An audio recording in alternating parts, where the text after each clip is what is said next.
আলাইকুম গাইস, সবাই কেমন আছেন? আশা করছি সবাই ভালো আছেন। আমিও আলহামদুলিল্লাহ ভালো আছি। তো চলে আসলাম আরেকটি নতুন ব্লগ নিয়ে। আসলে আজকে হয়েছে, আমি আসলাম আমার বাদাম ক্ষেতগুলো ঘুরতে, বাদাম ক্ষেতগুলো দেখতে আসলাম। তো দেখতে আসার পর আমি কেন জানি ইউটিউবে গেলাম, যাওয়ার পরে দেখি হুট করে আমার ইউটিউব চ্যানেলে মনিটাইজেশন দিয়ে দিচ্ছে, অ্যাপ্লাই বাটন চলে আসছে।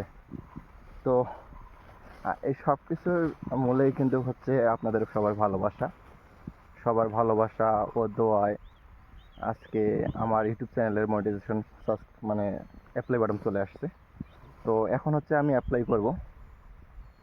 তো মূলত হচ্ছে অ্যাপ্লাই বাটন আমার 2-3 মাস আগেই করার কথা, তখন অ্যাপ্লাই করতে পারিনি। কারণ হচ্ছে আমার চ্যানেলে একটা কমিউনিটি স্ট্রাইক ছিল, কমিউনিটি গাইডলাইন ছিল।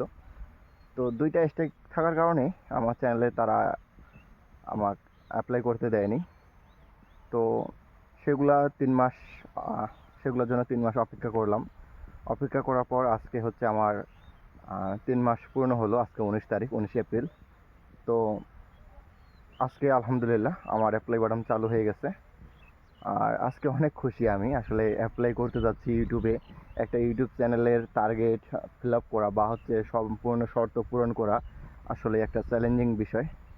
তো আলহামদুলিল্লাহ আমি সেটাতে সফল হয়েছি।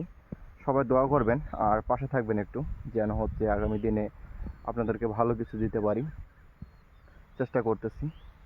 তো চ্যানেলটা সেট আপ যেন হয় বা হচ্ছে ইউটিউব যেন রিভিউ পজিটিভভাবেই করে, তো সবাই একটু দোয়া করবেন। আর আমি অ্যাপ্লাই করতে যাচ্ছি। আর যদি অভিজ্ঞ কেউ থাকেন অবশ্যই একটু জানাবেন যে এই সব বিষয়ে আমাদের কী কী করণীয় বা হচ্ছে আমরা কিভাবে অ্যাপ্লাইটা করব। তো যারা অভিজ্ঞ আছেন একটু জানাবেন। তো সবাই ভালো থাকবেন, ধন্যবাদ।